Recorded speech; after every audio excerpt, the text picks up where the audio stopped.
চারিপাশে টিপ টিপ বৃষ্টি হচ্ছে, আর এই বৃষ্টির মাঝেই বিমল যাচ্ছে শ্বশুরবাড়ি জামাই ষষ্ঠীতে। বিমল একজন বেসরকারি প্রতিষ্ঠানের কর্মকর্তা। শ্বশুরবাড়ি যাবে বলেই সকালে ছুটি চেয়েছিলেন, কিন্তু অফিস থেকে ছুটি মেলেনি। দিনভর কাজ শেষে এখন সন্ধ্যা পেরিয়ে গেছে। বিকেলে অফিস ছেড়ে তিনি রওনা দিয়েছেন শ্বশুরবাড়ির উদ্দেশ্যে। তার শ্বশুরবাড়ি কাঁচরাপাড়া চুরুলিয়া নামক একটি গ্রাম, কলকাতা থেকে 64 কিলোমিটার দূরে। চারিদিকে এখন অন্ধকার হয়ে গেছে, আকাশে কালো মেঘ, চারিপাশে বিদ্যুৎ চমকাচ্ছে, সঙ্গে ঝোড়ো হাওয়া আর টিপটিপ বৃষ্টি। এই দুর্যোগপূর্ণ আবহাওয়ার মধ্যেও ভ্যানওয়ালা ধীরে ধীরে ভ্যান ঠেলে নিয়ে চলেছে গ্রামের পথ ধরে, আর সেই ভ্যানে চুপচাপ বসে আছেন বিমল। কি গো কাকু, ঘাটে পৌঁছতে আর কত সময় লাগবে গো? বৃষ্টিতে যে পুরো ভিজে কাক হয়ে গেলাম। বাবু, এখনো যে অনেকটা পথ বাকি। এই বৃষ্টির জন্য ভ্যান তেমন টেনে নিয়ে যাওয়া যাচ্ছে না। তাও চেষ্টা করছি জোরে টেনে যাওয়ার। এর চেয়ে বেশি চেষ্টা যে আমার দ্বারা হবে না। তা বুঝতে পেরেছি, এটা তোমার দোষ না গো, সব ভগবানের লীলা খেলা।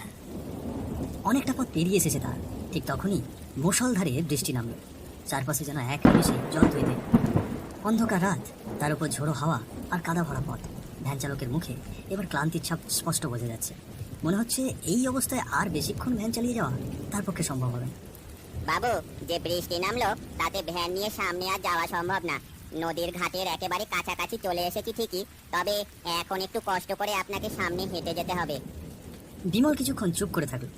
চারিদিকে শুধু বৃষ্টির শব্দ, মাঝে মাঝে বিদ্যুতের ঝলক। তারপর চিন্তিত গলায় বলে উঠল, মানে আপনি আর যেতে পারবেন না বলছেন? ভ্যানের চাকা কাদায় আটকে যাচ্ছে বাবু, খুব কষ্ট হচ্ছে সামনে এগোতে। বেশ, কি আর করা যাবে। বিমল ধীরে ধীরে ভ্যান থেকে নামল। চারপাশে ঝোড়ো বাতাস, কাঁচা রাস্তা একেবারে কাদায় ভরে গেছে। তার শরীর ভিজে একেবারে চপচপ করছে। পায়ের নিচে কাদা, মাথার উপর অঝড় বৃষ্টি। বিমল হাঁটতে হাঁটতে নদীর ঘাটে পৌঁছলেন, কিন্তু সেখানে গিয়ে দেখলেন আশেপাশে একজনও মাঝি নেই। পুরো ঘাট একেবারে ফাঁকা। কি মুশকিল, ঘাটে যে একটি মাঝিও নেই। এই বৃষ্টির মধ্যে এমন নির্জন জায়গায় আমি একা দাঁড়িয়ে থাকবো? এই কথা বলতে বলতে হঠাৎ তার চোখে পড়ে ঘাটের একপাশে একটা পুরনো ছাউনি দেওয়া বিশ্রামালয়। বৃষ্টিতে টিনের ছাউনি থেকে টুকটাক শব্দ ঝরে পড়ছে। আরে ওই যে একটা বিশ্রামালয় দেখছি, বরং ওখানে গিয়ে একটু অপেক্ষা করি, দেখি এর মাঝে যদি কোনো মাঝি এসে পড়ে। বিশ্রামালয়ের ভেতরে গিয়ে সে কিছুক্ষণ অপেক্ষা করতেই লক্ষ্য করলো ওই দূর থেকে কিছু একটা তার দিকে এগিয়ে আসছে। শুধু দেখা যাচ্ছে টিমটিমে হলুদ একটি আলো। আলোটা একটু কাছে আসতেই সে লক্ষ্য করলো একটি নৌকা তার দিকে এগিয়ে আসছে। বিমল সেই মাঝিকে দেখে কাছাকাছি গিয়ে বলল, বড়ি মাঝি, চুরুলিয়া ঘাটে যাবে? খুব বিপদে পড়েছি গো, দয়া করে চলো মাঝি, ভগবান তোমার মঙ্গল করবে। যে বৃষ্টি নামছে বাবু, তাতে একটু সাবধানে চলতে হবে। নৌকা ধীরে চালাতে হবে, আগেই বলে রাখছি কিন্তু। কোনো সমস্যা নেই মাঝি, চলো তো, এখানে আর দাঁড়িয়ে থাকতে পারছি না, চলো চলো। বিমল নৌকায় উঠে বসল। মাঝি সাবধানে বইটা চালিয়ে চলল চুরুলিয়া ঘাটের উদ্দেশ্যে।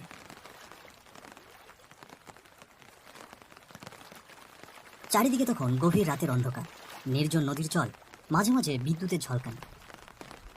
তার মাঝে শোনা যাচ্ছে দূর থেকে শেয়ালের ডাক, আর সঙ্গে প্রবল বৃষ্টি আর বাতাসের শোঁ শব্দ। তা বাবু, এই বৃষ্টি বাদলের রাতে চুরুলিয়া গ্রামের দিকে রওনা হয়েছেন? তা সব ঠিক তো? কারো বিপদ আপদ হয়নি তো? আর নয়তো এমন দুর্যোগের সময় কেউ সমাজে বের হয় না। না গো মাঝি, তেমন কিছু নয়। সকালে বের হওয়ার কথা, কিন্তু অফিস ছুটি দেয়নি, তাই কাজ শেষ করেই বিকেল গড়িয়ে রওনা দিতে হয়েছে। ওই চুরুলিয়া দিয়ে আমার শ্বশুর বাড়ি, ওখানেই জামাই ষষ্ঠী নিমন্ত্রণে যাচ্ছি। আচ্ছা বাবু, এই কথা। তবে বাতাসের বেগ যেভাবে বাড়ছে, নৌকা চালানো এখন ভীষণ কষ্টকর হয়ে যাচ্ছে। একটু এদিক ওদিক হলেই কিন্তু ভারসাম্য নষ্ট হতে পারে।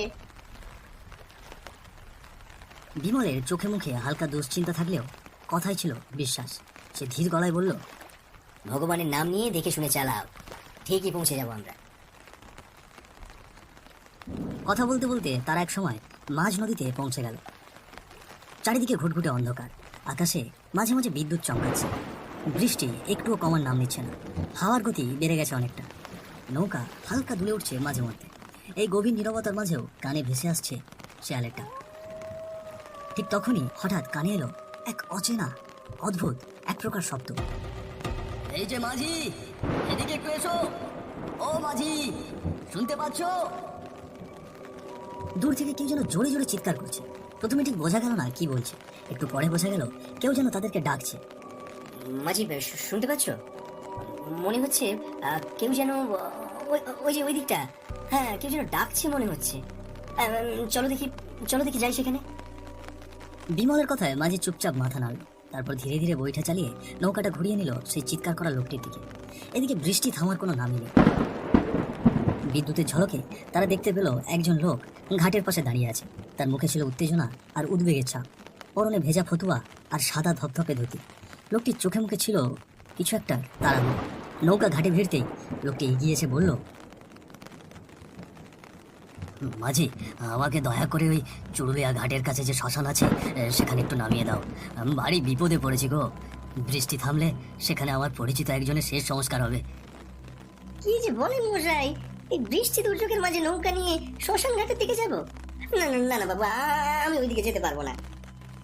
নিয়ে যাও না মাঝি, ভগবান তোমার খুব ভালো করবে। আমার যে সেখানে পৌঁছানো খুব দরকার গো।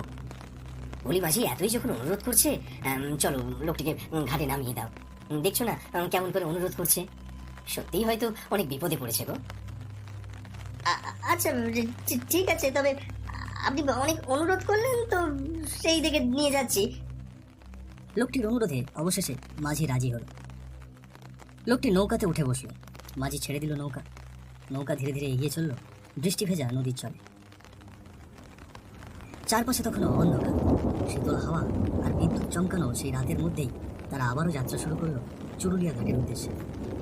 মাঝি, নৌকা দেখে শুনে চালাও। যে বৃষ্টির সাথে বাতাস বইছে, মনে হচ্ছে নৌকা বুঝেই ডুবে যাবে। হ্যাঁ বাবু, সাবধানেই চালানোর চেষ্টা করছি। আপনারা একটু শক্ত হয়ে ধরে বসে থাকুন। নৌকা ধীরে ধীরে নদীর স্রোতে এগিয়ে চলেছে। অচেনা লোকটি এক কোণে চুপচাপ বসে আছে। তার মুখে কোনো কথা নেই, চোখে মুখে শুধু হতাশার ছাপ।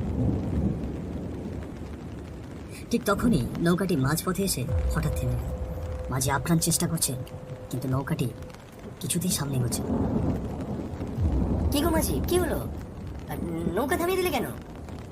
না বাবু, মনে হচ্ছে কিছু একটা নৌকার নিচে আটকা পড়েছে। আমি এক্ষুনি সরিয়ে দিচ্ছি। মাঝি নৌকা থেকে নেমে ঝাঁপিয়ে পড়ল নদীতে। চারিদিকে নিস্তব্ধতায় ভরা। ওই দূর জঙ্গলগুলো থেকে ভেসে আসছে শেয়ালিটা, আর আকাশে বিদ্যুৎ চমকাচ্ছে। মাঝির আর কোনো খবর নেই।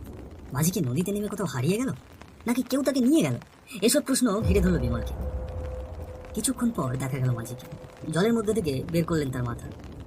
এরপর আবার নৌকাতে চড়ে বসলেন মাঝি।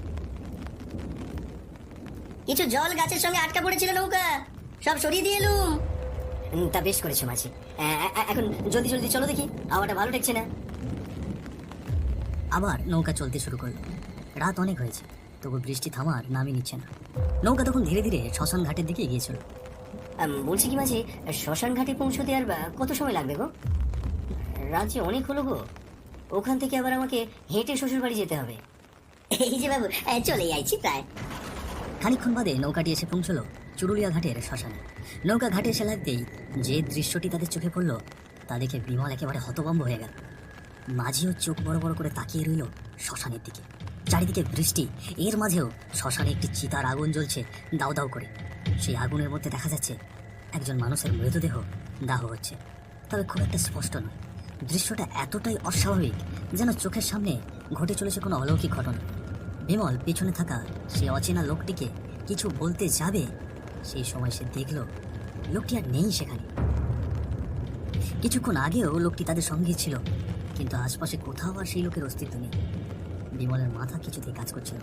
সে বুঝতে পারছে না আসলে এখানে কি ঘটছে এবং কি ঘটতে যাচ্ছে। মাঝি, এসব হচ্ছেটা কি? ওই লোকটা গেল কোথায়? বাবু, আমার তো কিছু মাথায় ঢুকছে না। এখানে এখানে আর এক মুহূর্ত থাকা ঠিক হবে না। নৌকা নিয়ে এখনই পালাতে হবে। তারা নৌকায় উঠতে যাবে, এমন সময় তারা ভালো করে লক্ষ্য করে দেখলো সেই দাউ দাউ করে জ্বলতে থাকা চিতার ভেতর থেকে হঠাৎ লাশটি উঠে বসলো। তারপর এক ভয়ানক হাসি দিয়ে চিৎকার করে উঠল,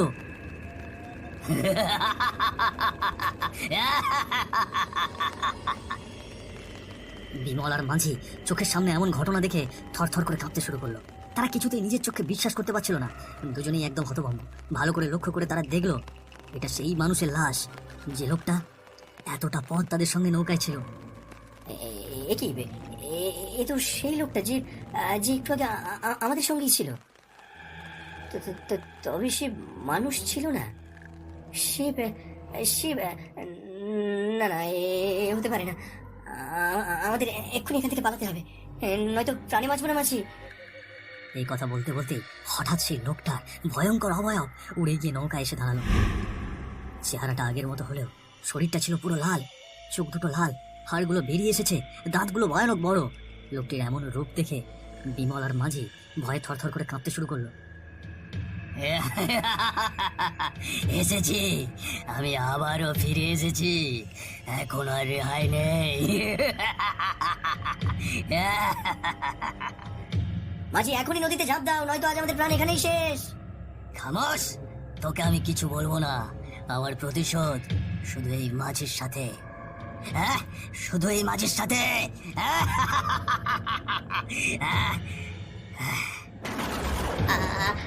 আমার সাথে কিন্তু কি করেছে তোমার সাথে? কেন কেন রে, তুই আমায় চিনতে পারছিস না? হ্যাঁ, মনে করিয়ে দেব 1 বছর আগের ঘটনা। আমার নাম বিট্টু। সেই রাতে আমি বিদেশ থেকে বাড়ি ফিরছিলাম অনেক আশা নিয়ে, কিন্তু আমার ভাগ্যে আর বাড়ি ফেরা হলো না। চারিদিকে তখন ঝড় আর বৃষ্টি। নদীর জল তখন ছলছল করে দুলছে, কখনো বাঁ দিকে কখনো ডান দিকে। আকাশে বিদ্যুৎ চমকাচ্ছে, আর সেই অন্ধকারের মধ্য দিয়ে এগিয়ে চলেছে একটি নৌকা। নৌকায় আছে এক মাঝি আর এক লোক। লোকটির পাশে রাখা আছে কিছু ভারী ব্যাগ। একা বাবু, এত জিনিসপত্র নিয়ে এই সময় বেরিয়েছেন, তা কোনো বিশেষ কাজে যাচ্ছেন নাকি? আরে না গো মাঝি, অনেক বছর পর বিদেশ থেকে গ্রামে ফিরছি, আসার পথেই ঝড় বৃষ্টি শুরু হলো। তাই বলে কি আর অপেক্ষা করা যায়? বাড়িতে যে তাড়াতাড়ি যেতে হবে। আমার বউ আর মায়ের জন্য অনেক সোনার গহনা কিনেছি, তাদের যে সেগুলো দিতে হবে। ভগবানের কৃপায় নদীর ঘাটে এসেই তোমাকে পেলাম। বেটা কই কি এত সোনার জিনিস? না না, এই সুযোগ হাতছাড়া করা ঠিক হবে না। কি হলো মাঝি, চুপ করে আছো কেন? না না, তেমন কিছু না। ভাবছি যে নদীর জলে যেমন স্রোত, নৌকা সামাল দেওয়া কঠিন হয়ে যাচ্ছে। তা বাবু, আপনি কি সাঁতার জানেন? সাঁতার তো জানি না মাঝি। তুমি তো আছো, আমার কিছু হলে তুমি আমায় বাঁচিও। আরে অনেক বছর হয়ে গেল বাড়ি ফিরিনি, কষ্ট করে এত বছর পর যাচ্ছি। তুমি একটু দেখে শুনে চলো গো মাঝি। বাড়িতে মা, ছেলে মেয়ে আর বউটা পথ চেয়ে বসে আছে গো মাঝি। প্রবাসী জীবন যে বড় কষ্টের, অনেক শূন্যতার। তাজা কইছেন। কথা বলতে বলতে তারা নদীর মাঝপথে এসে পৌঁছলো, কিন্তু মাঝিটি হঠাৎ নৌকা থামিয়ে দিল। কি হলো মাঝি, নৌকা থামালে কেন? আপনি উপরে দাঁড়িয়ে থেকে দেখবেন নদীর মাঝখান দিয়ে কিছু আটতেছে নাকি। রাতে নদীতে অনেক কিছু ঘটে, কিছু আসলেই আমার জোরে হাত দিবেন। বিষ্টু উঠে দাঁড়ালো। এদিকে মাঝি বিষ্টুর পিছনে গিয়ে দাঁড়ালো। বিষ্টু যখন নীরবে দাঁড়িয়েছিল, মাঝি পেছন থেকে বিষ্টুকে ধাক্কা মেরে ফেলে দিল নদীতে। মাঝি, মাঝি, আমায় বাঁচাও, আমায় বাঁচাও মাঝি। বাড়িতে আমার মা আমার জন্য অপেক্ষা করছে। আমার পরিবারের লোককে আমার শেষটা দেখতে দাও মাঝি। তুমি যা চাইবে আমি তোমায় দেবো। আমায় বাঁচাও মাঝি, আমায় বাঁচাও।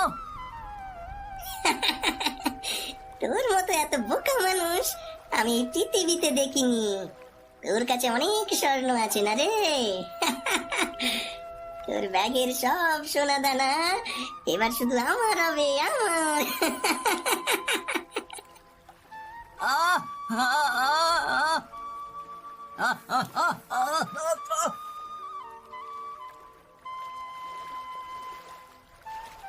তবু মাঝির চোখে মুখে ছিল না এক ফোঁটা দয়া আর মায়া।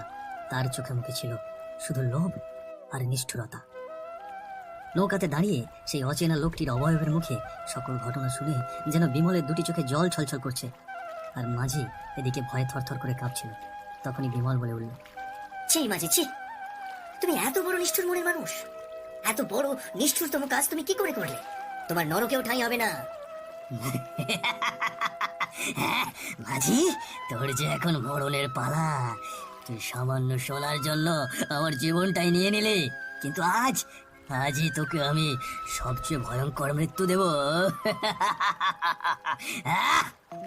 না না না না না না না। মাঝি কিছু বলার সুযোগই পেল না। অভয়বটি এক লাফে মাঝের ওপর গিয়ে পড়ল। সঙ্গে সঙ্গে মাঝির গলায় একটি কামড় বসিয়ে তার রক্ত চুষে চুষে খেতে লাগলো।